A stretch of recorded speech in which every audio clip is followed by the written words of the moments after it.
Hey guys, what is going on, dude? So yesterday I actually did my first live stream and it was freaking awesome. It was so much fun. I don't remember your name, but dude, shout out to the guy who donated like a ton of amount, dude. I freaking love you. I'm gonna start live streaming more, so stay tuned to this channel. I'm not about to go on Twitch. I'm gonna just stick with YouTube. You know, YouTube's my homegirl, so I gotta stay with them. But today we're gonna be talking about the HTC One M8 and how it holds up in 2018. I just did the One M7 yesterday or the day before. I don't really remember. So let's see how this phone holds up. So this phone came out in 2014. I actually think the birthday of this phone is tomorrow. It came out March 25th, so that's kind of weird. Now build wise, I like it a lot.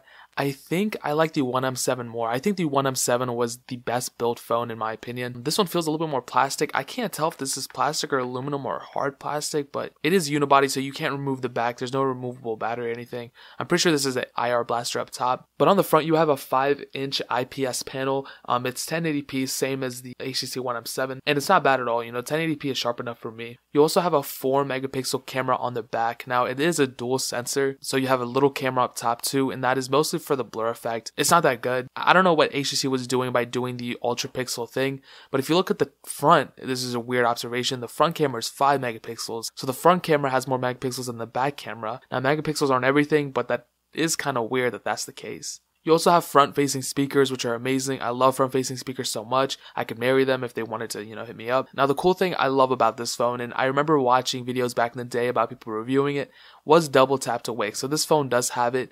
It also has double tap to sleep, but you can't double tap to sleep anywhere else. So you can't usually you can double tap the status bar to get into, to lock the phone, but in this case you can't. But it does have that, so that's super sweet. Now turning it on, we have Android Lollipop. That is not the latest version it supports. It technically supports Android Marshmallow, but for some reason, every time I go into system update and I click check new, it just keeps going through this little system update thing, and then it just ends up saying like, you cannot update at this time, yada yada yada, when I'm like connected to Wi-Fi and everything. So I don't really get that, and because of that, a lot of apps are not supported on this phone right now because it is on Android Lollipop. I don't know if that's HTC's fault or whose fault that is, honestly. Now the overall fluidity of it is super solid. I'm actually surprised. Like when I was scrolling through and I'm just like randomly just looking through stuff and I'm going into Play Store and stuff, it seems super solid and super nice. Like I don't really have any problems with it at all. As you can see, it just like runs everything pretty smoothly.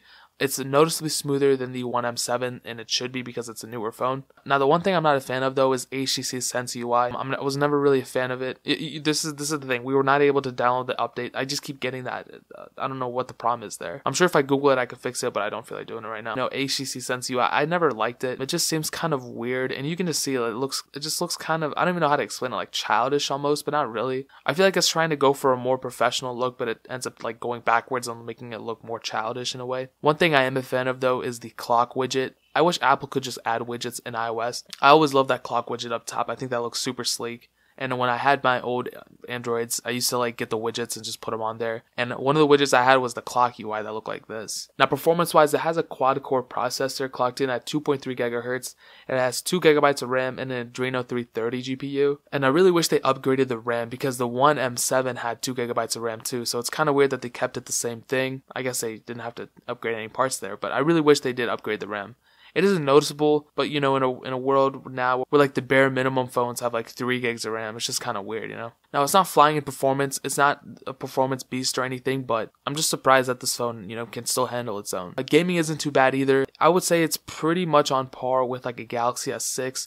The only problem is that, like I said before, some apps are not supported, so Real Racing 3 games like that are not supported on this because it's still running Android Lollipop, but simple games like, Pew Pew and all that stuff will work just fine. So I would recommend, if you're ever getting a new phone, I would say make sure it supports at least Android Marshmallow so, you can still download games and stuff, because a lot of apps on Android Lollipop are not supported anymore. And another thing I don't like about this phone, is the same thing with the One M7, is the HTC logo down here. I just think it's a waste of space. They could have easily cut that down and just have like the screen there. But this is at a time, this is 2014. So it's 4 years ago. Really, the trend of cutting down bezels wasn't really happening here. But there's just so much bezel on this thing. Like, it just looks so crazy. Battery life isn't too bad either. It's 2600 milliamps. It could be worse, I guess. It's not removable or anything, but it's better than the One M7 for sure. But it's not like astronomically better. Like, I'm not like, oh my god, this battery life is amazing. It's not like that. It's more like, like I might not have to plug it in at like 7 p.m. It's kind of like that, it's kind of weird to explain. What am I talking about? So is the HTC One M8 worth it in 2018? I'm going to go ahead and go on a limb and say I do think it is worth it. Because it still supports Android Marshmallow, it's still supported by a lot of apps on the App Store. I would have loved to see it support Android 7.0, but knowing HTC and Android in general, they're not going to do that. And honestly, if you don't expect a lot from a phone, if you don't need the latest and greatest, if you need something you can make calls on, text on, something fluid enough to, if you don't care about photo quality or anything like that, this isn't a bad phone, honestly. You can pick them up for not too expensive. This one isn't a locked version, but you do have to kind of keep in mind that this is a 2014 flagship.